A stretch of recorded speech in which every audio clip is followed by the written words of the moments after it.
Just 1 week from today, this place will be wild. NASCAR will crown its Daytona 500 champion right here on Fox. Welcome to Daytona, Florida and Fox Racing. We've been here all week for Speed Weeks, and if you're joining us for the first time, you're in for a treat today.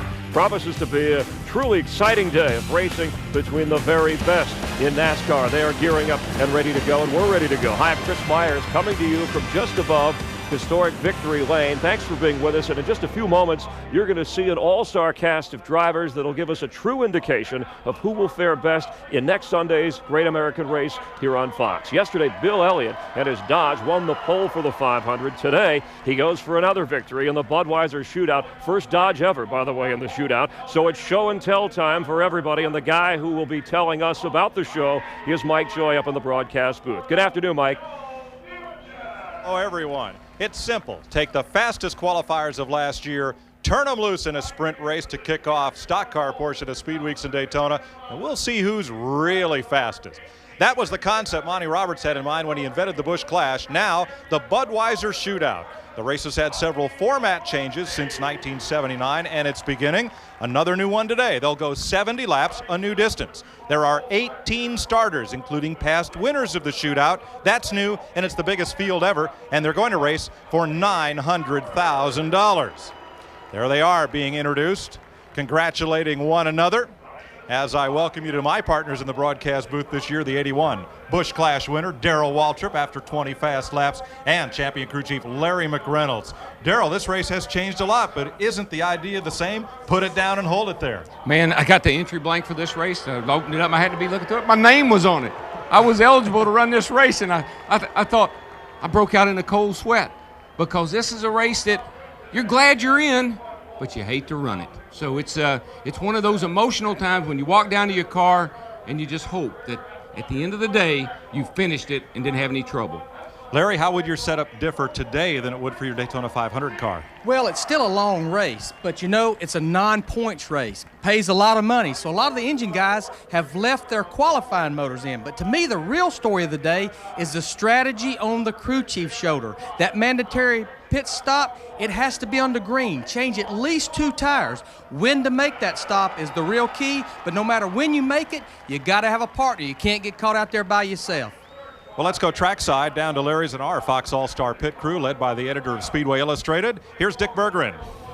Thanks, Mike. In 1987, Bill Elliott won the pole for the Daytona 500. He did that again yesterday. In 87, Bill Elliott won the Budweiser Shootout. He hopes to do that today. And in 87, when Elliott did all those things, he also won the Daytona 500. Will history repeat?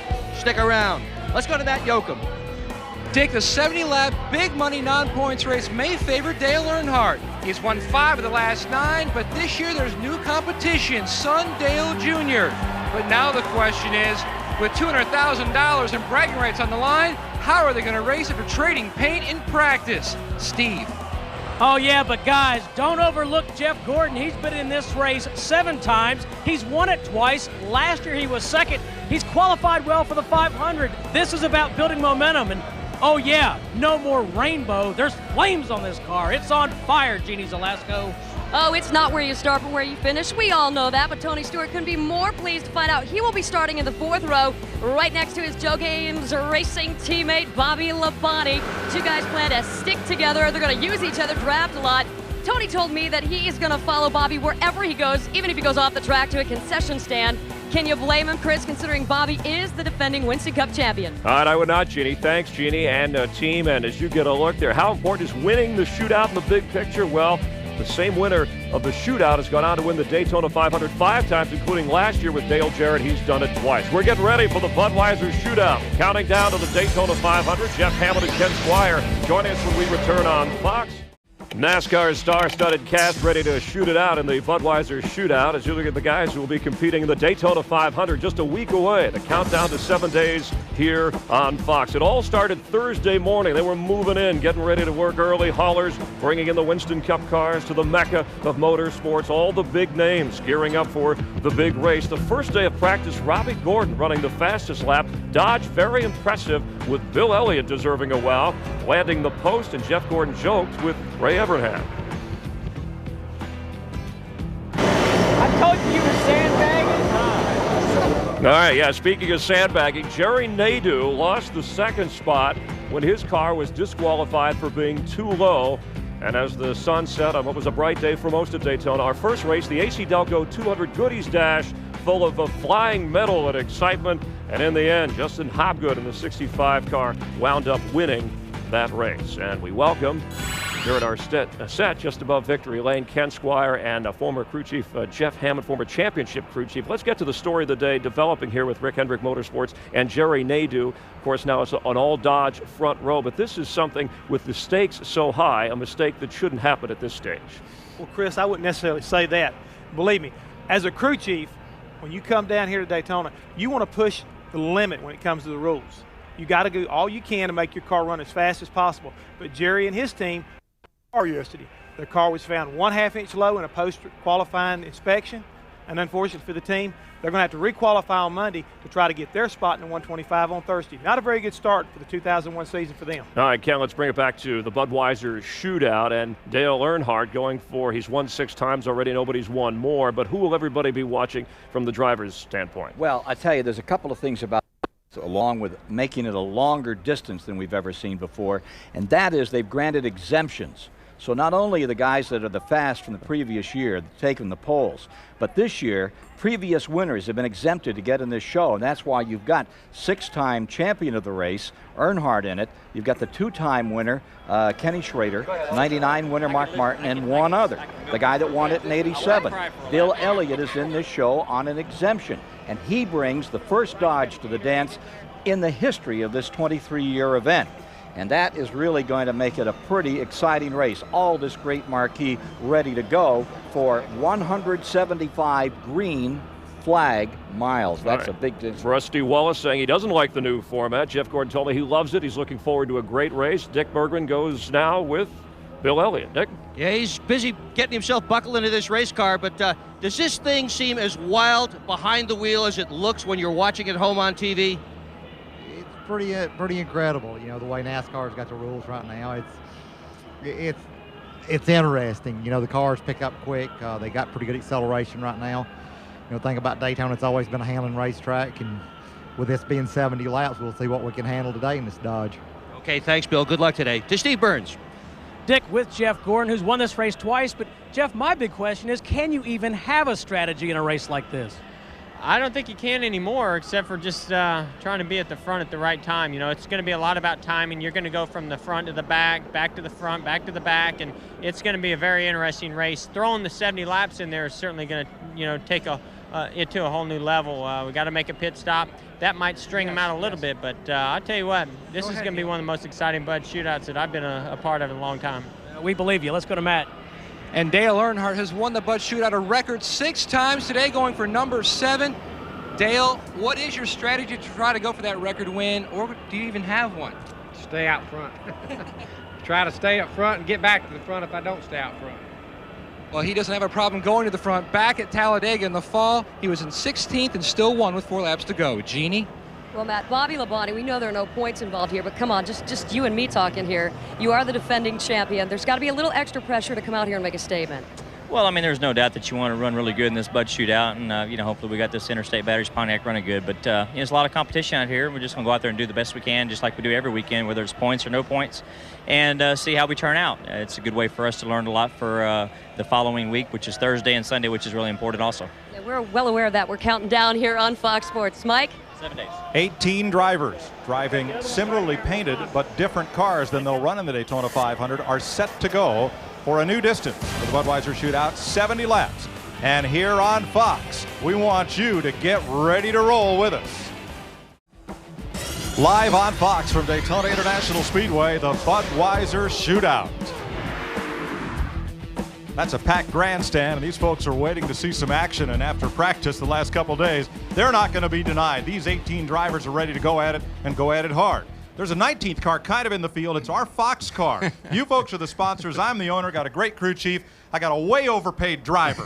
Daryl, how are you going to win us this race? Okay, the crew chief's put me in the car. He knows I'm a little antsy, a little nervous. This is our first race out, and he looks at me and he says, "Hey, DW, don't forget, we don't have to race this car in the 500. Do what? Use it up if you have to."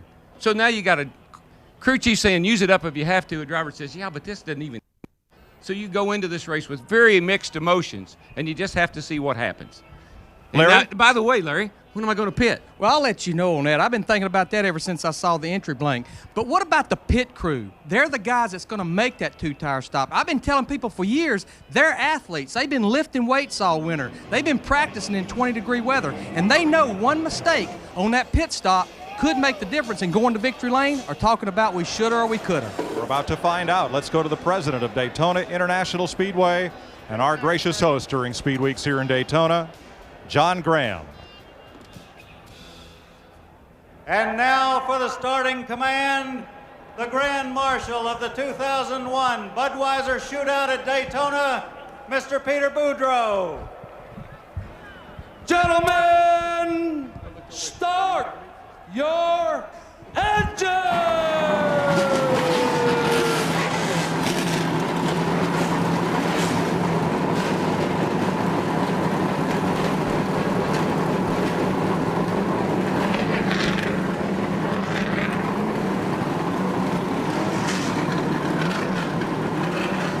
The time for talk is over.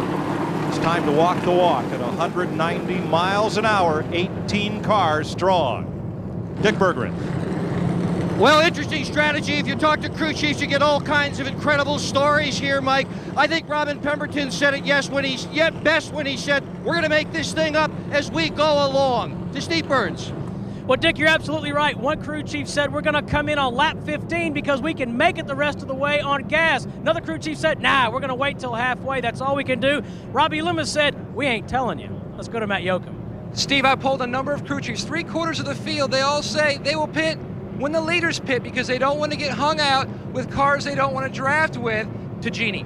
Well, I'm hearing the same story here, and the general belief at Joe Gibbs Racing is that it's going to take more than their 2 cars to get something done. So honestly, Jimmy Maycar's been working the garage, trying to see if he can get some of the other drivers to all agree to pit at the same time. Mike? Thanks, Jeannie. Here is the starting lineup for the Budweiser Shootout. They drew for starting positions earlier this week, and Ken Schrader, the 1988 and 89 winner, pulled the pole. Dale Earnhardt, who's won 6 of the 11 shootouts he's been in, starts alongside. Defending champion of the race is Dale Jarrett. He and Mark Martin share row number 2. Martin, the 99 winner. Steve Park won 2 poles last year. He and Jeff Gordon, who won this race as a rookie and again 3 years later in row 3. Tony Stewart last year ran 4th in his first shootout appearance. Bobby Labonte 3rd in this race in 99. Front row, Joe Nemechek won the Talladega pole to make his 3rd shootout. Dale Earnhardt Jr. won a pole at Charlotte and Michigan. He's a rookie in this race.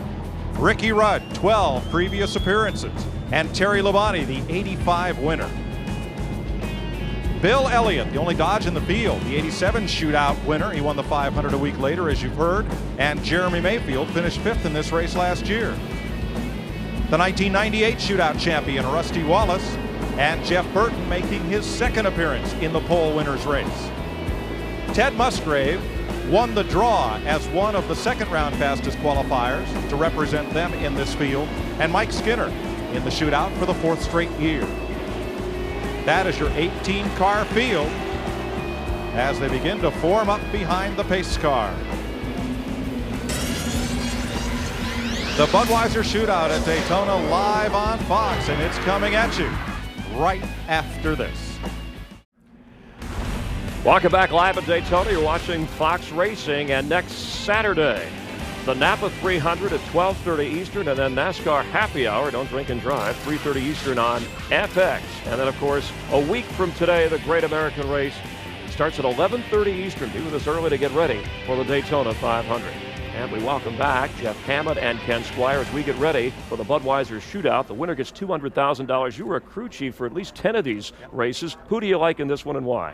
Believe it or not, Chris, I went through the garage area this morning, and what I'm seeing and what I'm hearing, believe it or not, I want to go with Ricky Rudd. I know that sounds kind of strange because everybody believes Earnhardt's going to do it again, but the guys on that crew are very confident, and they said Ricky says this is the best Budweiser Shootout car he's ever had. Ken? Well, Rudd last year had one of the best, and he ended up upside down up turn 4. I want to go with Awesomeville from Dawsonville. I think he's going to be really tough out here. Mark Martin making his 12th consecutive Bud Shootout start. That is a record as you get a look at Dodge. And Bill Elliott, again, the first Dodge to appear in the Budweiser Shootout ever. Let's go back upstairs. Mike Joy, Darrell Waltrip, and Larry McReynolds. Well, I think the Earnhardts are going to be tough to beat because, as in horse racing, it's an entry. If you pick Earnhardt, you're getting 2 cars, father and son. Plus a teammate. Steve Park. Steve Park. Larry? Trying to pick the winner of this race is like trying to pick what the weather's going to be like in 9 months, and it always has been. You always have an underdog that shines. I think, though, if you look at history, you got to look at Earnhardt Sr., you got to look at Jarrett, you got to look at Gordon, but I like those Gibbs teammates, Bobby Labonte and Tony Stewart. All right, we're a lap and a half away from finding out. In the Budweiser Shootout of 2001, you are watching NASCAR on Fox. You're riding with Ricky Rudd, one of our group's pick to perhaps win this race. Now, I had a Quinella with the Earnhardts. Darrell's got one, too. Yeah, somebody named Jeff will win this race. There's a couple of those. Light is out atop the safety car. That means next time by, we are going green. Caution laps do count. Each car must make a mandatory pit stop under the green flag and change at least the 2 right side tires. And this race cannot end under caution. No, it can't. Right now, everybody's tense. The tension is really high because you're coming around for your first green flag of the 2001 season. And down here, differently than any place else, it's a lot about what will happen in the inspection room over there before they put these cars on the line. You know, the thing I see, we got 18 cars. We've got 7 sets of teammates out there and 4 single car teams. And you would think they would hook up with their teammate, but what we've seen in practice, you'll be lucky if you see your teammate the entire 70 laps. Yeah, there just is no deals. This is racing, man. We don't make this stuff up. It happens as it happens. Whatever unfolds, unfolds. You're going to go with the guy that gives you the best chance to get to the front or to win the race. Don't matter who he is. Look at that grandstand. It's packed because they know they're about to see something wild unfold. Kenny Schrader leads them down. Green flag. Ted Musgrave goes to pit road rather than coming down toward turn 1 with the field. We're racing.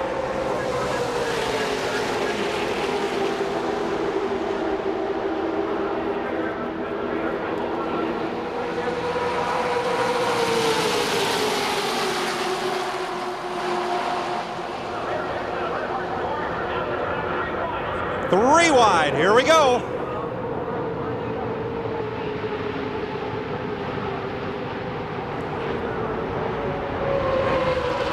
There's your post. Consider Kenny Schrader stuck in the middle. They're going by the high, they're going by the low side. He's pretty much going to end up about 17th before this is over with. And just remember, that's what can happen to you when you start up front.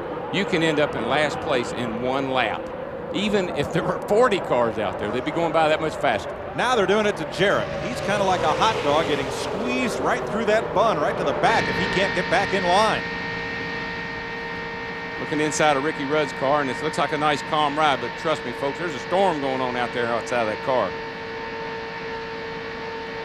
If you listen, even through the corner, the RPMs almost never change. They may lose about 100 RPMs in the corner because they're flat on the mat all the way around this place, and they will be for 70 laps. That's what the crew chief always asks. How much are you losing in the turns? I say, if you want to know that, you get in here and watch the gauge. I ain't got time. Jarrett went back to 14th place before he got in line. Now it's Steve Park, who went from 5th to 1st in car number 1. Now he's getting the squeeze. 3 wide there. They can do that early on. They got fresh tires. Everybody's car's handling really well right at this point. Boy, Park swung out and almost up into Schrader. Those subtle moves turned out to be, they'll turn out to be very violent when they happen up in the traffic like that. In for a second stop, the Ginny Donlevy car, number 90. He seems to have a vibration. He keeps coming in and changing tires.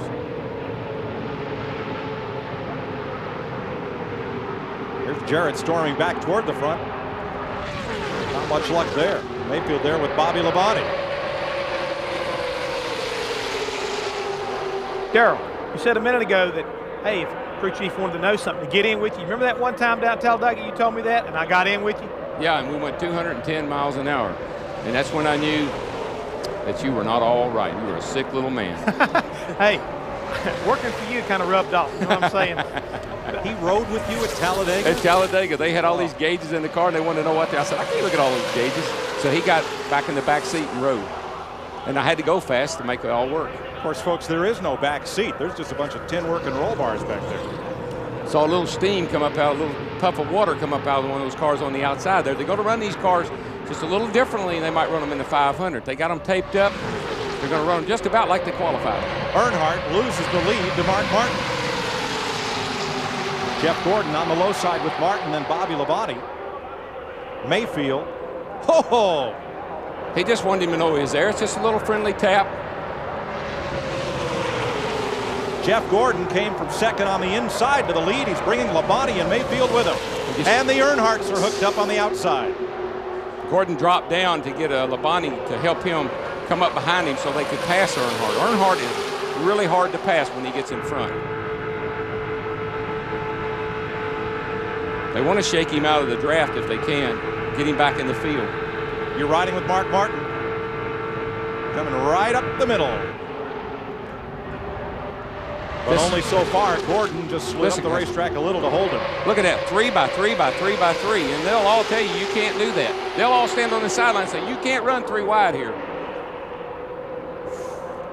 So Tony Stewart get just a little loose there, but he's the one that's pushing Mark Martin up there. And Mark may have been struggling in qualifying mode here, but he's done what he does best. He's got that car driving good and racing good. And the guys on the inside, the guys down here and the guys out here, they're pretty comfortable. Those guys in the middle, they could let off the throttle and they can't get out of that spot. They are hung up in there and can't get out. Folks, you got to remember, they are doing 190 miles an hour closer together than you park at the shopping mall.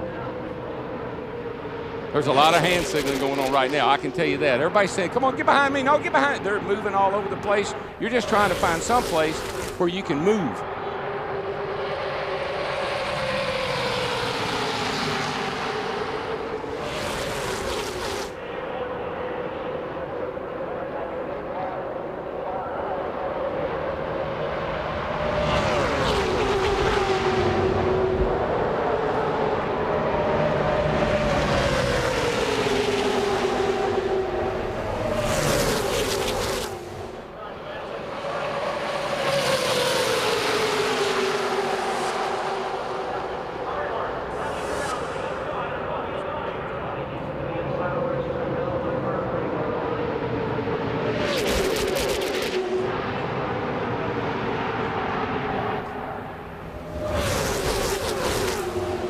Well, Jeff Gordon at the point has had the 2 Earnhardts right behind him, but Bobby Labonte brings his teammate, Tony Stewart, and that orange number 20 right up to the front on the inside. Let me tell you, Dale Earnhardt has no intention of running any further back than he is right now. He knows if he can stay up in the front, he can win this race. He gets back in the pack, he get beat up, get pushed around, you don't have a chance. How about Schrader? In 36, started on the pole, got kicked to the total back of the field. How did he get back to third? Well, how did any of them get back up there? You heard Jeff Gordon say, and that's what this new aero package will do. You can go to the front. You get out front. Then you go to the back. Then you go back to the front. It's all about, it's a chess game, and you try to figure out, how am I going to end up in the front on lap number 69? Schrader has won this race twice, but not in the past 11 years. Earnhardt is wearing the rear bumper paint off of that 24 car. Oh, they're drafting all right, Larry. They're bump drafting, baby. And you can do that down the straightaway, but, you know, you don't want to try that in the turns. You don't want to be in yaw or turn. No, you don't want to have that wheel turn one way or another and get bumped. Earnhardt Jr. has stayed right in Dad's shadow, right up close there on the outside, and second and third in the outside lane. Overall positions are meaningless because it's 2 by 2 all the way back through. Well, the guy sitting in the back to take Jarrett, Bill Elliott, doesn't come as a surprise to me that they'd be back there kind of watching all this. Mark Martin got way up high coming off turn 2. That will increase. Those cars will continue to push up more and more. It's all aero. You don't get the good grip after you run a while off of the corners. Here go the Earnhardts. This is everybody else's worst nightmare. These 2 guys get hooked up out front. I'm telling you, it's going to be trouble.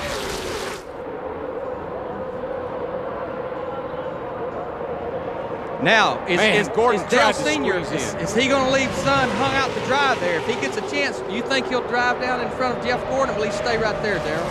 Right now, he'll work with his son. I wouldn't count on that all day, though. Now Gordon's closest teammate is Terry Labonte, who is well back on the outside lane, 4th in line. Terry Labonte will lay back there at the back, watch all this action. Very conservative driver, takes his time, patient. When it comes time to go, he'll be up there. There are the Gibbs cars, 18 and 20, Labonte and Stewart. Now Earnhardt and his son are technically not teammates. Richard Childress owns the number 3, but Earnhardt owns his son car, and blood is thicker than money. I was going to say, you'd think it'd be a little thicker than whether they're teammates or not. Oh, goodbye Gordon. He's cat caught in the middle. He's in the middle. See you in the rear, Jeff. He will go the rear just because he wants to when he gets caught in the middle like this.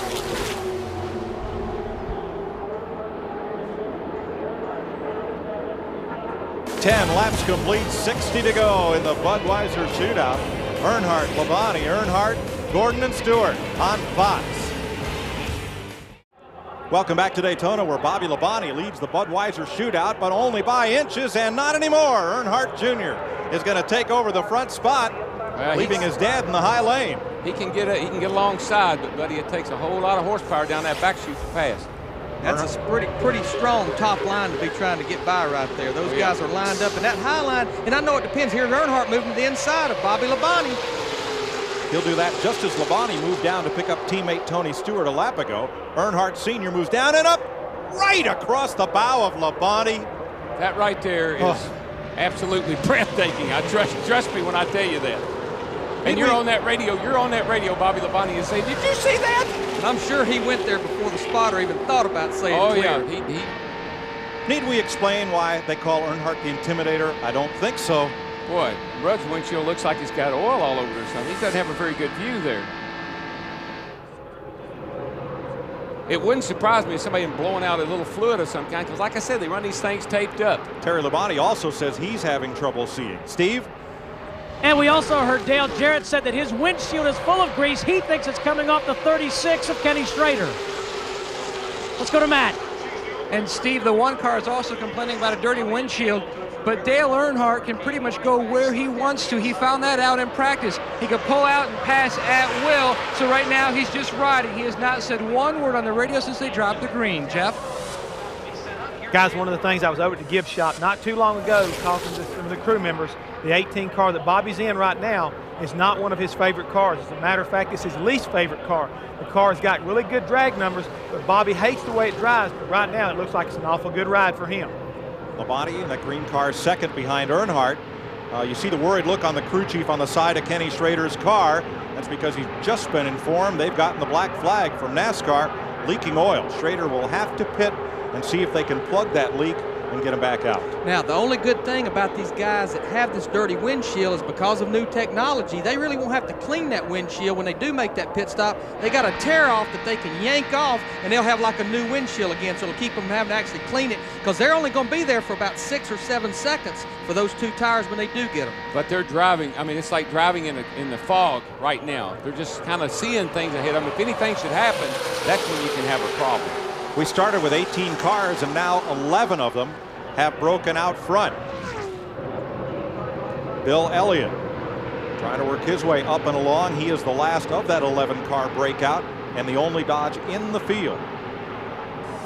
And he's riding, he's running a Bill Elliott race. He's right where I think Bill would always be. He's watching this thing, and if that thing will go, we won't know it until it counts. Jeannie? Well, Jeff was just talking about the fact that this is a car that Bobby Labonte does not like, and he's exactly right. He doesn't like it because this is the car that he wrecked at last year's Bud Shootout. But honestly, here with the Gibbs team, they are pretty excited seeing how this car is performing, and they actually have another car they're going to use for the 500 that they call Old Faithful, but they're feeling pretty good about this one right now, guys. There's Schrader in the pit. They will change 2 tires and try to clean things up. This will count as his pit stop. There's the oil leak up on the back. Matt? Kenny Schrader came out, Mike, and said he doesn't think they're really leaking anything. They are changing 4 tires and inspecting the car. The inspector says he really doesn't see much. He's down and away. Well, that will count as his green flag pit stop. He'll lose a lap to the field. And look at the 88 car, the white car there coming into the picture. It wasn't just a couple laps ago. He was probably 20 car lengths behind this group, but because of the new aero package, the 1-inch restrictor plate, the roof fin, by himself, those guys dicing up there, he has caught that pack and become part of the lead pack again. This is a typical run for most of these guys. You'd expect Jarrett, Elliott, Mark Martin. Those are guys that don't really enjoy getting in there and mixing it up. And I think they're sitting there waiting for things to maybe get single file and get a little more sanitary up in front of them before you see what they really got. All right, now, crew chief, is it too early to start making deals up and down pit road about who you want to pit with and when? Because nobody wants to pit alone and not have a drafting partner. No, you've got to have a drafting partner, and you need at least about 3 or 4 cars to be in that. And we're to lap 19, so we're in that window. So I'm sure if we look down at the pits, you'll see crew chiefs, you'll see car owners, you'll see tire men, everybody running up and down. When you gonna pit? When you gonna pit? Let's go to Earnhardt Jr.'s pit and Dick. And Tony Gurley Sr. is Dale Earnhardt Jr.'s crew chief. Is there any plan for father and son to work together? Is there any plan at all? No, race like this, I don't believe you can make a plan because nobody's going to stick to it. So we just decided to go out there and do the best we can do, and whoever we can run with the best, that's the one we're going to run with. And right now, it looks like Tony Stewart, the Pontiacs, look like they run pretty good with that Budweiser Chevy. So maybe we might better hang in there with that Gibbs bunch. How soon do you pit? I don't know. There's probably going to be a bunch of strategy going on here. We're listening to a couple other people, and there's 4 or 5 of them back there. The right rear tires are already giving up on, so I guarantee you it ain't going to be too long. Your car is in the lead, Tony. Good luck. And one of those cars might be Earnhardt Sr.'s. He's just drifted back to 4th place. Yeah, let me tell you about Earnhardt's car. I have watched him race this car time and time again. When he's out front, you can't pass him. But he does not like to get back in traffic. I don't know if he runs the car loose. I don't know if the car's that free. I'm not sure what it is. But he doesn't like to be back in the traffic. He doesn't want to mix it up as much as he loves to mix it up. 9 lead changes already. That's a new shootout record. The previous record, 8 in a year when Dale Earnhardt passed DW on the final lap. So more lead changes. Dale Earnhardt Jr. leads Tony Stewart as you watch the Budweiser Shootout and NASCAR on Fox. Welcome back to Daytona, where Dale Earnhardt Jr. leads Tony Stewart and Jeff Gordon. Earnhardt 4th and Mayfield 5th as you watch from the best seat in the house today on board the Budweiser.com airship. Aerial ambassador of the King of Beers. Budweiser, official beer of NASCAR.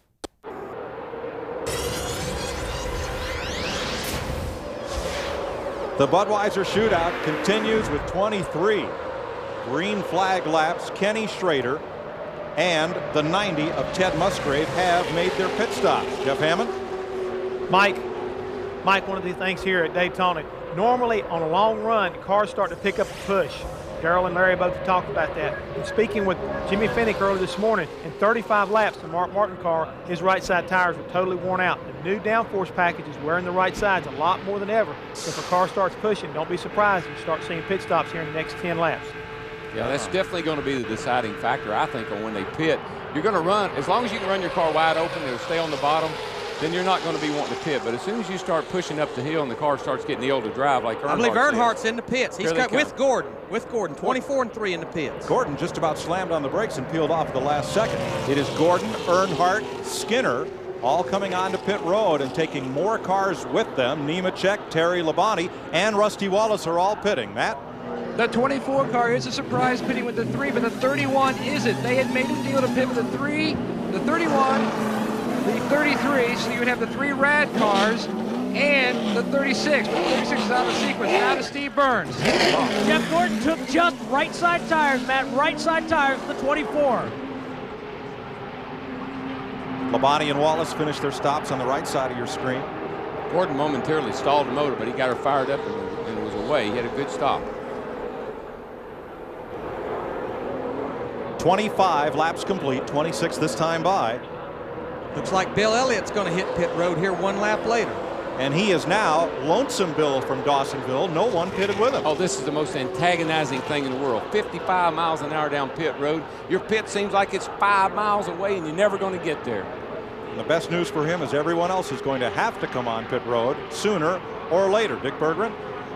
Well, Bill Elliott is on his way down pit road, Mike. He stops now all by himself. This is a surprise. Everybody wanted to pit with somebody else. Earnhardt's guys are going to try to pit with 5 other cars. They got the right side tires on Elliott's car. It is going to be a 2-tire stop and a good one. 9.2 for Elliott. Well, Daytona's a lonely town when you're the only dog. Nobody went with him.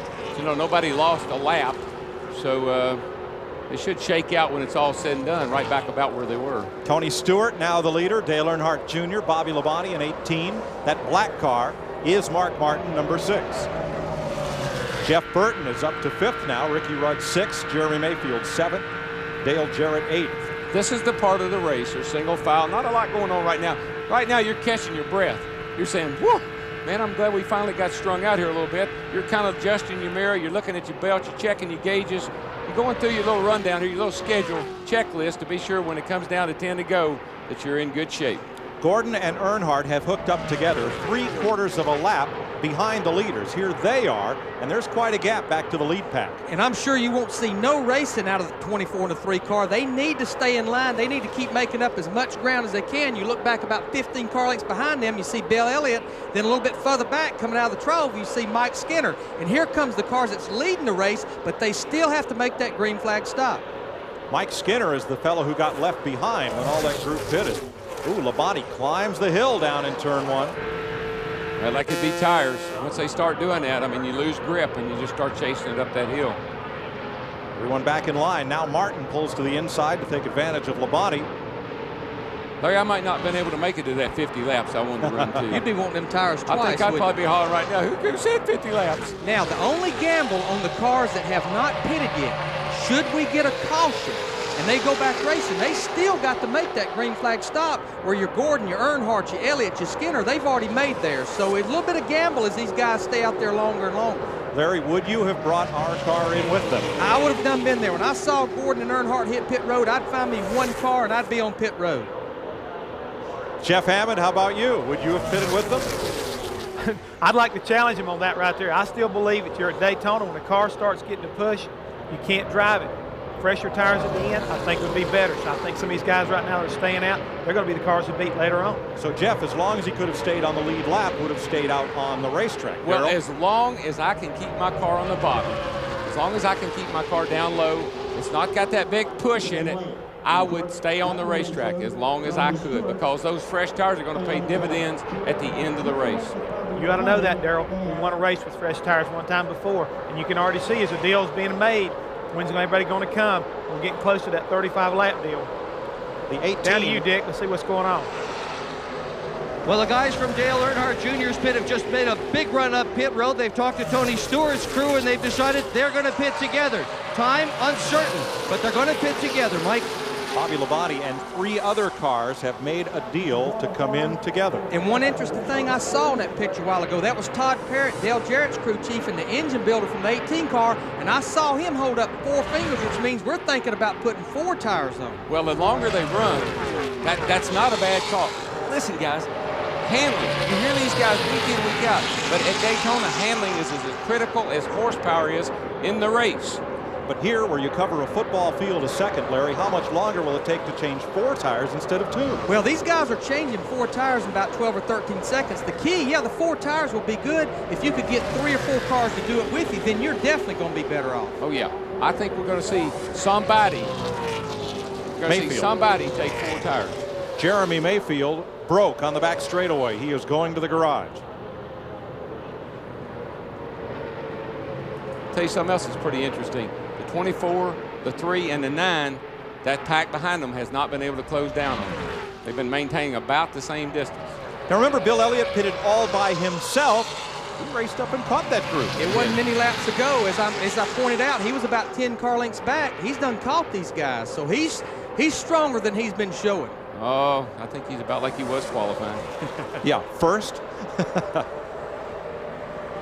They're closing in on them, but it's taking them a while. We're past halfway, 38 laps to go, as you see in the Fox box at the upper left of your screen. And again, we'll remind you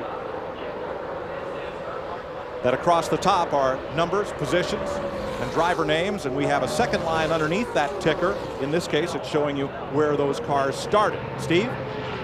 Well, Mike, Larry McReynolds was exactly right. The 88 and The 18 are going to pit together. I talked to Mark Cronquist, the engine tuner on that 18 car. He said they are, in fact, cutting a deal to come down pit road, and the 88's going to have to do some work. They're a little bit loose. Let's go to Jeannie Zelasco. I'll tell you what, that deal is growing because we are told that the 18 car worked out a deal with up to 4 or 5 teams to all pit at the same time. Bobby Labonte will take 4 new tires. As a matter of fact, they're going to take the air pressure down on that right rear tire about a pound.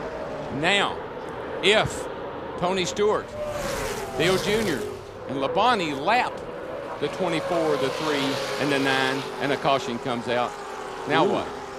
Then you got a different story. Now what kind of deal are you going to make?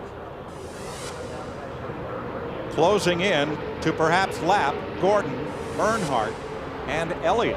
Tony Stewart, your race leader, number 20. Matt? Mike, I spoke to Greg Zipadelli, Tony Stewart's crew chief. He said that, yes, a number of people have come into their pits trying to make deals. Basically, he says we're coming in between lap 40 and 55, and whoever else will come with us will, but right now we have about 5 cars. The guy that pits last, that's the guy that wins.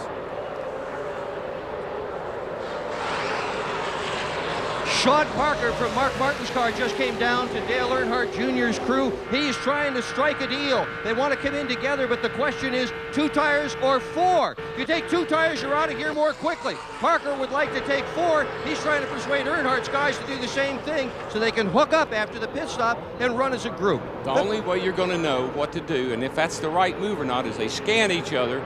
Oh, he's bump drafting. He's giving a good push down the back. You got to listen to what all the other guys that took 2 are saying. If they're starting to scream already about, I got the pushback, I got the pushback, they're going to need those 4 tires to get to the finish. And it wouldn't be a bad call. I swear, I don't think it would be. This is sounding like a used car commercial. We're wheeling, we're dealing, everybody rides. Well, and come in and see us all together. That's what makes this is the best Bud Shootout I've ever seen, Herb. There's the motor man for Bobby Labonte. That's him in the green shirt. That's Todd Parrott, Dale Jarrett's crew chief. They're just trying to make sure that they're on sync with what lap they're going to do it, because if they miss it by a lap with each other, they could get separated. Plus, not only that, but you're going to come off of turn 4. You're going to be running wide open, and when you get ready to pit, you're going to dive down in that pits. You're going to be jamming gears, and the guy behind you better be on his toes. Why is that front 3 group of cars, which are still on the tires with which they started the race, faster than the drivers who stopped for fresh tires? Because they can run them wide open. Huh? They haven't picked up the push. Hey, Larry, is this not what crew chiefs just live for? This is a race where we can actually get involved and we have some direct input in trying to make the right decision. I mean, I don't know about you, but I know sitting on top of that box, I just love the opportunity to be able to make the right decision at the right time and get an opportunity to help win my driver win a race. Oh, in 20 years of being a crew chief, you know, I had a lot of lows, but some of the biggest highs I had, besides winning races, was making strategy calls, especially when they paid off. This right here is what you call high-speed chase. Just past halfway in the Budweiser Shootout of 2001. Some of the leaders have pitted, some hasn't. You watching NASCAR on Fox. Premiering tonight and every Sunday night, NASCAR Victory Lane on Fox Sports Net at 9 p.m. your local time.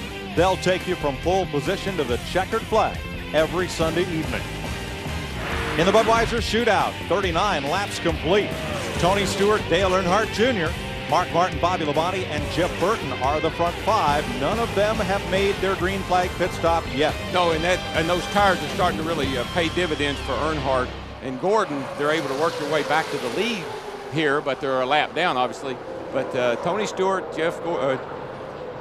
Dale Jr. and those guys, Bobby Labonte, they're going to need tires pretty darn soon. You know, one thing that I've heard interesting, Darrell, you know, we do talk about a push here at Daytona, but I've heard 2 people talk about things that indicate their car's loose. You heard Tony Eury Jr. or Sr. talk about the right rear being wore out. That's indication the car's loose. The back end's coming around. You also heard about them taking air out of the right rear tire. That's normally something you do to tighten the car up if it's loose. Dick Berggren has more. Well, we just heard on the radio that Earnhardt Jr. is going to pit on right around lap 45. And you're right, it is the right rear tire that they've been holding up on. They've been listening. Everybody's talking about right rears going away. They wanted to make it last as long as they could. To Jeannie. Right rear tire, the drama as well for Bobby Labonte. He's talking about pitting lap 46. That is the target. Right now he's having some problems in the corners. It's tight in the center of the car and really loose coming off. He's trying to hold off again until 46. Steve? Well, Larry Mack, Dale Jarrett is one of those cars that's reporting loose. They're going to make an air pressure adjustment and move that track bar down. So again, 88 is loose. Dale Jarrett, he's going to pit on lap 45, Matt Yoakum. Butch Hilton just came down from the 18 pit talking to Zippy, telling Zippy what their car is doing and what the plans they need, hoping that the 20 will go with them. Right now, it looks like all the cars with the numerals 8 are going to come together, except for the 20. So look to be about 5 cars in that bunch. Yeah, Stewart may not need to come with that group because he's going to be way out in front of them when it comes time to pit. Tony's car is still working very, very well, while his teammate Labonte has dropped to the tail of the lead draft. Well, it's really hard to hold that car on the bottom like that. Now, with that many laps, we got 42 laps on tires. Earnhardt's got about 20 less on his right side, so he's got his work cut out for him. That baby's working good for him right now.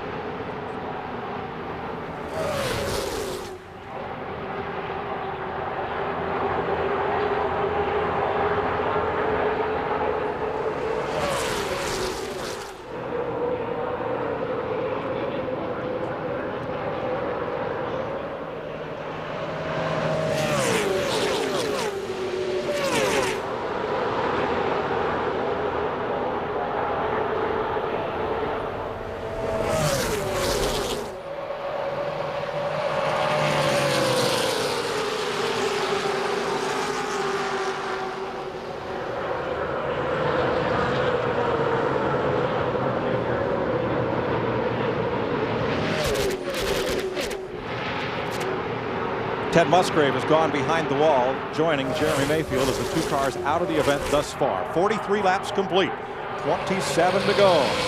Jeff Hammond. Mike, we keep talking all week about the poor performance of the Roush Racing cars. Look, Mark Martin is in 3rd place and keep in touch with Tony Stewart as well as Dale Earnhardt Jr. You never know. To get in and get a chance to make his quick pit stop, Mark Martin could be a force to reckon with before the end of the day. And Mike, I want to try to explain about the right rear. The cars are pushing loose. You basically have the wheels turn hard left, and that makes the car go around the turn like you want it to. But the longer you run, the more you have to turn it to the left, to the point to where if you've ever driven on ice or snow, you get the wheels turned so far, then the back end wants to come around. The 1 car of Steve Park has lost touch with the draft, and he makes his pit stop. Now this is lap 45 coming up. Let's see who peels off the turn 4 banking. Stewart continues to lead. Very impressive with 45 laps on those tires. Here he comes, him and Junior. Now they don't have to maintain 55 miles an hour. They can come as hard as they want till they get to this line right there. Now they got to be running 55 miles an hour till they leave pit road. This is a big, Larry, you know, this is big responsibility here. Jeannie? Well, as expected, here comes Bobby Labonte. The plan right now is to take him 1 pound down on that right rear, the same problem everyone's having, and 1 round down on the track bar and 4 tires. Matt? A 4-tire stop for Tony Stewart. They did adjust the car with wedge. He was tight. Let's just go to Steve. Matt, 4-tire change for Dale Jarrett. They did make that track bar adjustment. Right side tires on, left side tires on. We have a crewman down, The 99, the engine stalled and they were having to push it and fire and it took off. Yeah, it took off and left them pushing. Laying on the ground. They lost their footing. Yeah, actually they didn't get hit. They were pushing the car. When it fired, he took off. So that should be it for green flag pit stops. 25 laps to go. Now, Larry, with them 4 tires and already having been leading the race. First, let's show you what happened on pit road, Darrell, to Jeff Burton's crew. Yeah, they just... His car had stalled when he left. These guys was pushing the car. I saw him when he left the pits, and they had pushed it 3 or 4 pit stops before it finally fired. When it did fire, it's like they lost their momentum and started tumbling. You know, I tell you one thing, Tony Stewart is driving my favorite car right now. The one in front. It's one in front. It's got 4 fresh tires on it.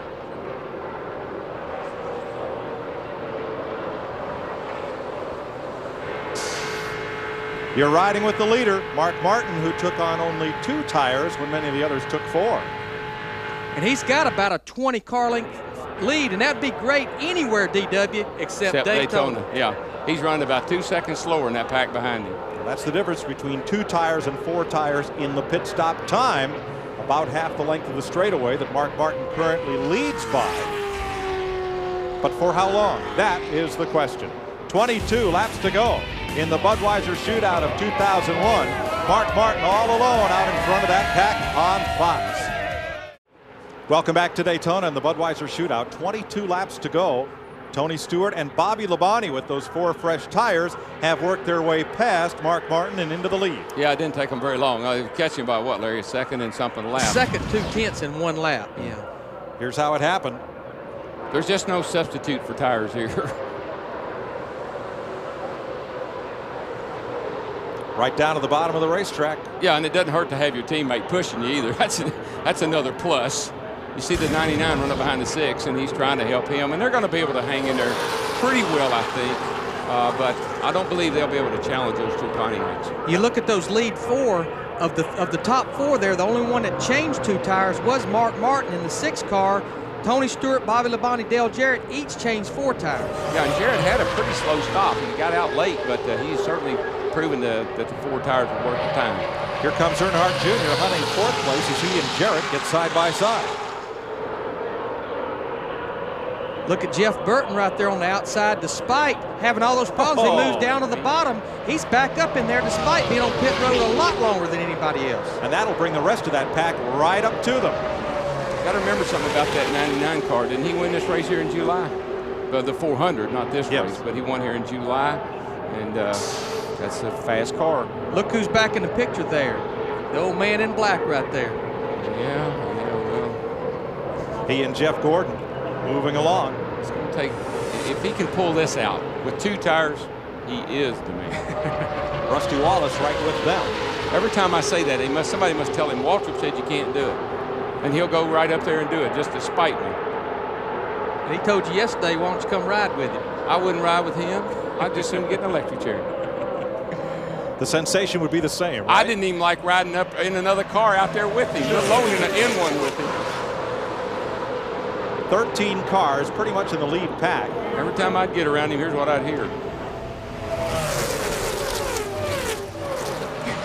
3 drivers back outside the lead pack and 2 in the garage. Mayfield and Musgrave.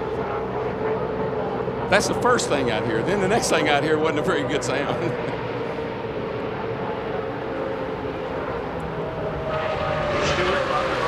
Mike Dale Earnhardt came on his radio and told his spotter, Danny Culler, go over to Gordon's spotter and tell him that we need to work together to fall in line because we are both on older tires, or else we are going to lose this pack. There are the spotters high above the Winston Tower, 2 floors above us, and way above the racetrack. They need to be eagle-eyed because at times those cars are a mile away from their vantage point. Well, what everybody's doing right now is they're preparing themselves for the final 5 laps. The spotters are cleaning their glasses and their binoculars, and they're sipping on their drink up there, and they're getting ready because they know this thing is going to pick up the action with 5 to go. Look at Gordon on the inside. Evidently, Danny Culler delivered that message. Earnhardt there, I think he had his arm out the window. No, it was waving, was it, or was it just the? That was a roof flap on the 18 car was flapping up and down. Oh gosh. And what's been causing that, Darrell, is that roof fin across the front. It's disturbing the air across the roof. It's making the air mad. It's not knowing what to do, and it'll raise that roof flap up. Yep. We've seen that in a number of incidences when the cars are in groups. And look what happened to our leader, Tony Stewart. He got drop kicked. Well, I know what he'll be saying. These tires ain't very good. Got a bad set of tires. On the other hand, he might think a little strategy might be going on there with Tony. He might think getting back and getting a run on him might be a better situation for him. He went from 1st to 6th, leaving Bobby Labonte at the lead. Mark Martin in 2nd, Earnhardt Jr., Earnhardt Sr. Here comes Mark Martin with Dale Jr. in tow going into turn 3. They're going to take the lead. Dale Sr. moving up the middle with help from Dale Jarrett. Boy, Labonte and boy, if the Daytona 500's anything like this, I can't wait till next Sunday. Labonte and Stewart, they went from leading to fighting for the lead.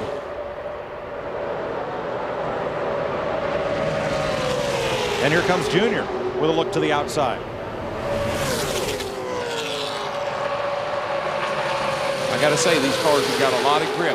Some of them just to have those older tires on. I told you, DW, trust me, them 2 tires will be just fine. Now, did Earnhardt Jr. move up to the outside to pick up his dad in the draft, or did he just move to go? Yeah, I'm pretty sure that's what he did. One of those. Yeah. I'm thinking he wants his dad to get behind him. I tell you, when he gets in front, he could be somebody to deal with.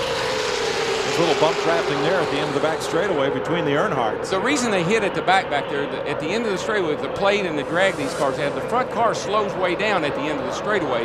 That gives the guy behind him a little run on him, but when he hits him in the rear end, it shoots that lead car forward just like he hit the afterburner. So that second car, since it doesn't have to push the wind, it can push the front car. He gets a heck of a tow, and the guy in the front is slowing down. He gives him a boot and speeds him back up. Here comes the teammates, Joe Gibbs, and look at Dale Jarrett get a run, sucking up on Tony Stewart in that orange car. I believe that the 20 and the 18, I believe they said, look, let's see, be sure we can handle these guys. Let's get back here and pass them. They're going to catch up Terry Labonte here in a second. Whoa. Lap down. 18 car went way high there. Not a good move. Look at Earnhardt Sr. in the 3, shuffled to the back of that pack once again. That's all about, he can't, I think he's probably having trouble holding it wide open every lap. A little arrow push and somebody getting the wrong place, and he's got to let out the throttle a little bit. And you see Terry Labonte there, he's a lap car, but did you see Tony Stewart down? He's hunting any little draft he can get. Even though Terry's running slower, it still was a little bit of poking, a little bit of hole in the air for him. I think what happened then was the 18 and the 20, they got shoved out of line just a little bit, but I think you can see how quickly they came back to the front. Look, here comes Bobby Labonte, Tony Stewart. Oh, a little bit of bump in there. Dale Jarrett decided he needed to get back up on the racetrack. He was running out of racetrack. That funnel was getting smaller. And Dale Jarrett is a nice man, but I wouldn't do that to him. No.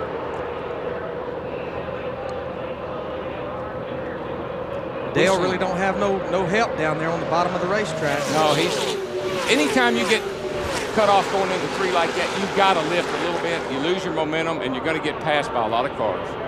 He'll have to, now he's got to go to the back and work his way back up there again.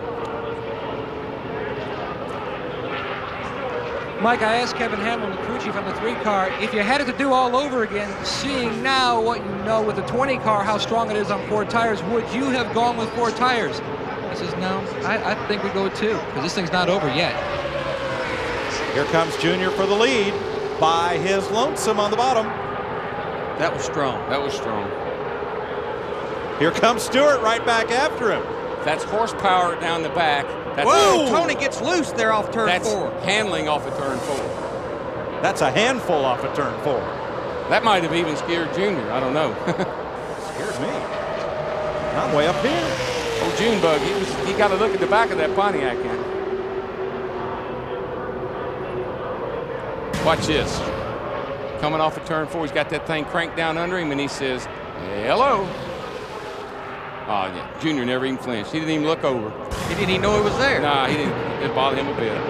That's Jeff Gordon way on the inside with that pack of cars. Rusty Wallace breaks out of the front pack, goes to the bottom. They're all chasing Tony Stewart, who won 6 races last season to lead the league. Dick Berggren? We're listening to Dale Earnhardt, the elder, and he just told his crew he has to run up high. He said, I can't run anywhere else. Mike? Well, that's not good news if you want to win this race, unless you have a lot of help up there. It is and it isn't. I mean, at least he can run somewhere. A lot of times the cars get so ill you can't run them anywhere. So he's found, that's a good thing about an Earnhardt or a Gordon or a Jarrett, those guys, they'll find a place to make their car work. See, now he has Rusty Wallace with him in the 2, up on the high side. There are just 10 laps to go. It's kind of a shame. I'd like to see this go on all afternoon. And where did Rusty Wallace come from? Way I don't think back. we've mentioned Rusty Wallace all day. Where did this whole pack come from? It wasn't long ago we had about 5 or 6 cars. Now we got 13 back up there in the lead draft. And 2 young guns on the point, Tony Stewart and Dale Earnhardt Jr. I believe that Junior's car is a little faster than Tony's car, but Tony's car's just got those 4 tires, gives him a little bit more grip through the turns.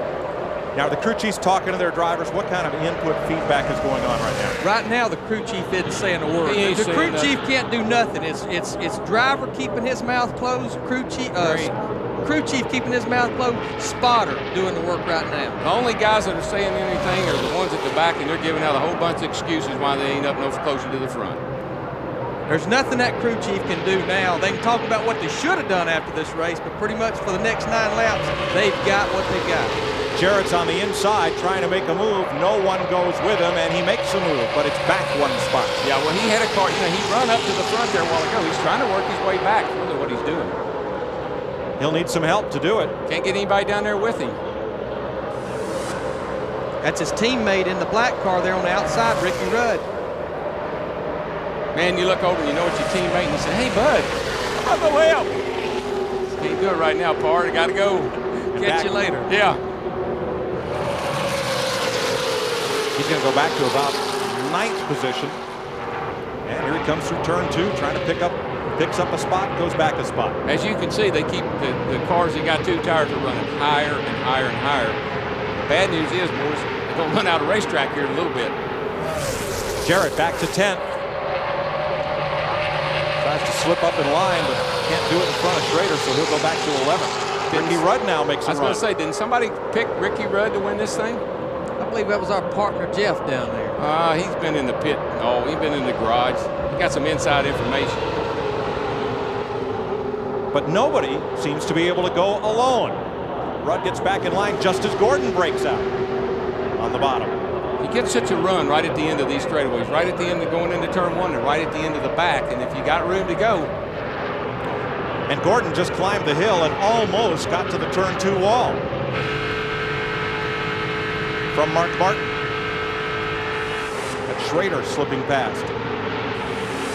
Now, as long as these two, Stewart and Earnhardt Jr., stay single file, can anyone do anything with them? The only place is going to be at the end of the straightaway. Well, look at Jeff Gordon as he climbed the hill. Well, he did that on purpose. He wanted to get up and pick those cars in front of him, wanted to get that draft coming off turn 2. I know it looked ugly, but that's what he was trying to do. 6 laps to go. Now it's Labonte getting shuffled. Bobby Labonte. Bobby has got to be a little frustrated because he was up there right behind his teammate. He's got 4 tires. That old car, that car that he didn't like, he's going to like it a whole lot less when this is over with. Well, when you come to Daytona as the Winston Cup champion, you find everybody gunning for you? Most of the time you do, but you know, the Labonte brothers, Bobby and Terry both, they're such low-key, nice guys. They're non-assuming. They just kind of walk through the garage and everybody kind of loves them. And I think everybody's kind of happy to see him be the champ, and I don't know what they're all gunning for him. Schrader just went 3 wide between the Labonte brothers, or rather between Bobby Labonte and Jeff Gordon, to move up to 6th. Schrader started on pole. Well, I know that Dale Sr. is sitting behind Junior of saying when he goes, if he'll make a move on Tony Stewart, I might have a chance. We talked about Bobby Labonte, but look at him on the bottom of the racetrack right there challenging for the 5th position. He's got a little bit of help behind him. What happens in the race, particularly this far into the race, you get such a big push off of turn 2 over there that if he can continue to run the bottom and hold it wide open off of there, he'll be able to come forward. Handful of laps left. Tony Stewart has had it pretty much his own way, but watch Schrader. Schrader keeps coming in that yellow car, one at a time, a lap at a time. If he can get a little help from Bobby Labonte, he may move up here past Rusty Wallace. He's doing a good job down on the inside, and here comes Labonte with him. I tell you, this is a chess match. I wouldn't know who to pick right now. Schrader started first. Dropped back as far as 17th, all the way back up to 6th. An up and down day. The trend is up. You know, you'd have thought he was doomed having to pit early. And whoa, that's more than bump drafting. That's get out of my way. Oh, man, that will absolutely put your heart in your throat. Dale Jr. moved low. Tony moved low with him. Then Dale tried to yank it back and got just a little bit loose right there going into turn 3. Dale's car is it's really fast down the back straightaway. He can really get a run on Tony, and Tony's going to have to be on his toes, or he's going to shake him out. He's going to pass him going into turn 3, and I'm telling you then the race is on. Schrader falling out of line. Motor trouble. 3 laps to go. Is Schrader out of gas? He could. That's exactly what it is. That's exactly what it is. Remember, he stopped at lap 17. Yeah. Matt? The bad news, Ken Schrader is out of gas. Oh. Pitted early because of the black flag for the oil leak and tried to stretch it.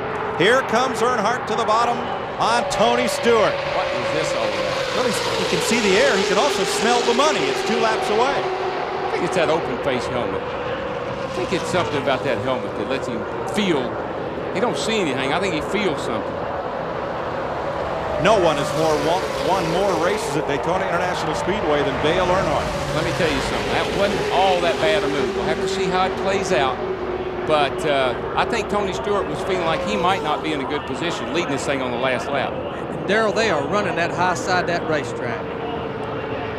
And don't count out Rusty Wallace. He's kind of snuck his way back up to the front pack there, the 98 winner of the shootout. I think Tony Stewart thought better of leading on the last lap. I think he wanted to get Earnhardt shook out and see what he could do with it. Look at Tony Stewart, no help, and he goes by Earnhardt on the bottom side going into turn 3 and 4. I'm not so sure they didn't touch because Earnhardt really took off up the hill. White flag. A Pontiac has never won this race. Stewart leads the bell lap in a Pontiac. Here comes Earnhardt, Wallace, Jeff Burton, and Gordon to the inside. Let me tell you what, Tony Stewart is doing some good mirror driving right now. Look at the run. Dale Jarrett gets there behind Jeff Gordon on the bottom side of the racetrack. Boys, the race is just getting ready to start. Hang on to your helmet. Where do you swerve? Well, nowhere yet. All right, now go. This is it.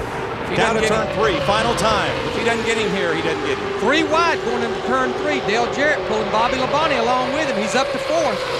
But it's not for the big money. Tony Stewart, the Rushville, Indiana Rocket, leads him off the corner. Earnhardt may have one last chance. It's over. Tony Stewart wins the Budweiser Shootout over Dale Earnhardt and Rusty Wallace. That was a fun race to watch. How many lead changes do you suppose we had? I won't talk about it at the start-finish line, but on the entire race. To show the effectiveness of NASCAR's new aerodynamic package. In last year's Daytona 500, which was a bit of a snoozer, Dale Jarrett dominated, only 9 lead changes. Here we ran just 70 miles and had 19 lead changes. And that was at the line. Oh, man. Stewart wins the shootout in his 2nd appearance. He's the 14th different driver to win it. There's Kensington, Connecticut's Greg Zipadelli, the crew chief. And it's the first win for a Pontiac in this race, Steve Burns. And Greg Zipadelli, the crew chief, congratulations. That was nerves of steel on the driver and the team, man. That's Home Depot Pontiac. Ran great all day. Tony, he's just done a great job. We've been learning these restrictor plate races. I think we've had really good cars. I haven't been making some of the best calls, and Tony, we're kind of learning. He did a great job today. He did what he had to do. All the guys on the crew have worked real hard all winter, tweaking on these cars, and we got a good one. I think our 500 car is a lot better than this one, so we're pretty excited. Congratulations. Thanks. Open wheeler, IndyCar racer, Silver Crown, sprint cars, midgets, Winston Cup cars, doesn't matter. If it's got an engine, put Tony Stewart in it. He'll find a way to win. You're watching NASCAR on Fox. The Budweiser Shootout has been won by Tony Stewart. Pontiac Grand Prix congratulates Tony and his wide track attack team on yet another victory. Wider is better. There's the pass for the win with 2 to go on Dale Earnhardt. It really was, and Dale looked like he took off up the hill there just a little bit, but maybe he did on purpose to try to get a run on Tony as they come off turn 4. But I got to tell you, boys, I am worn out. I got blisters on my hands. How about this fella, fresh from 70 laps work? Tony Stewart wins in his 2nd Budweiser Shootout appearance. Dick Bergman. Well, congratulations, Tony Stewart. Tell us, was it driver, car, crew, strategy? What won this thing for you today? Playing the restrictor plate game. I hate this stuff, but it worked for us. With his crew chief, Greg Zipadelli, congratulating him. What are you learning? You said as soon as you got into victory lane, you said, I'm finally learning this game. What did you learn that helped you today? I'll tell you what, when you got Dale Earnhardt behind you, he's going to pull every trick out he can to win here. And he's won so much here that you got to pay attention to what he's doing. And I'll tell you what, I can't thank Dale Earnhardt Jr. enough. I mean, him and I worked together all day long, and whether he was leading and I was behind him or vice versa, we really worked well to get today. And that's something I'm going to be looking forward to next Sunday, him and I working together again, because we really ran well. We ran up front all day, and we were able to really get some runs on some guys. So, I don't know if his old man's going to be very happy with him, but him and I had a good day nonetheless. All right, congratulations. Matt's with Earnhardt. Well, Dale Earnhardt made a great drive, nearly pulled off your 7th Bud Shootout victory. The 4 tires versus 2, was that the difference? Well, I reckon. I don't know what they did, but my car was awful loose, awful pushy.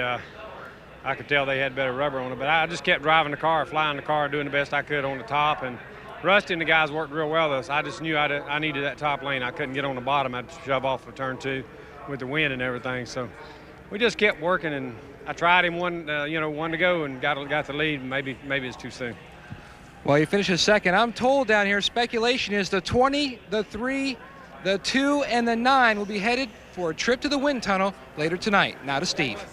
Well, Matt, we're with the driver of that number 2 car, Rusty Wallace. Rusty, heck of a show today. Tell us about the race. It was a good car all day long. Early in the race, the windshield got coated with oil, and I couldn't see anything, and I had to back up about 15 lengths. We came in, they pulled the tariff off the window, and then the hot rod took back off, and it ran strong all day long. I ran pretty warm in the water. We'll have to work on that. The front end was pushing a little too much down in turn 2, but I worked good on the top side of the track, and the car ran great.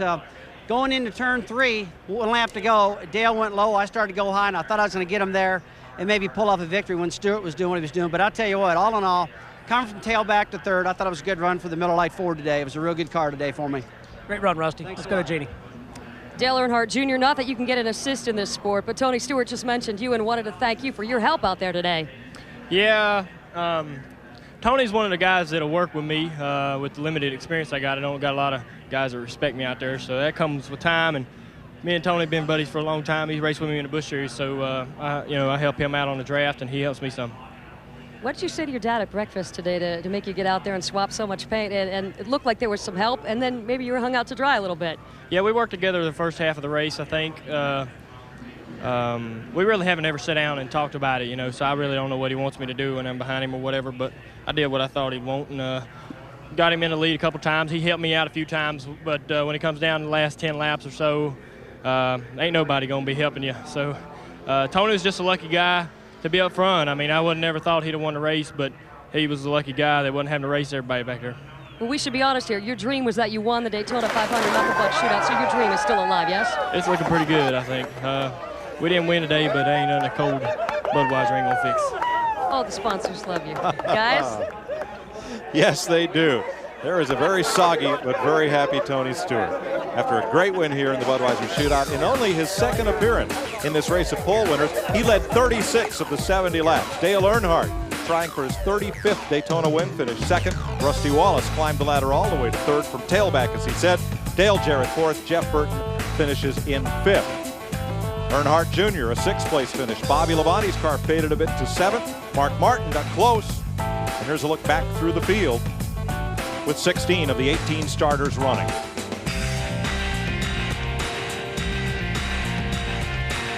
Tony Stewart wins the Budweiser Shootout, and we'll have lots more from Daytona International Speedway. You are watching Speed Weeks on Fox.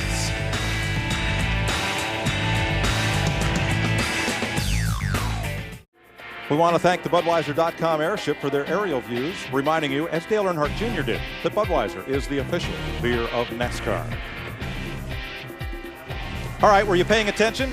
On our Pep Boys trivia today, how many times has Dale Earnhardt won the Bud Shootout? And for bonus points, in those years, how many of those years did he go on to win the Winston Cup? I know the answer to the first part. Maybe I ought to know the answer to the second part. We'll check on that in a little while. Dick Berggren? Well, right now, Joe Gibbs is on stage, and he's in the process of having his picture taken. We're going to jump right in here. Joe, how good is this guy? Well, we sure think he's great. I think that's the best way to put it for us. We're excited when we go to work. When we got drivers like Bobby and Tony, we go to work excited because we know if we can get them the right car, we got a chance to win the race. And we're proud of both of our guys. Tony today drove a great race, and it was great to see him get his first win here.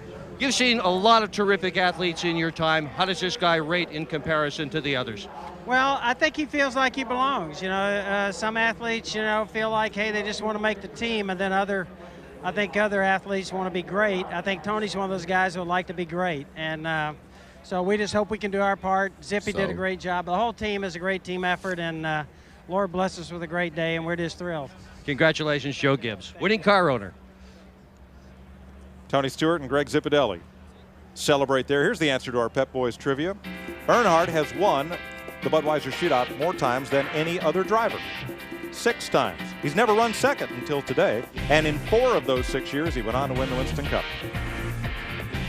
But today, it is Tony Stewart who banks $200,000, and now he gets a little bit of that sponsor's product all over, not in him.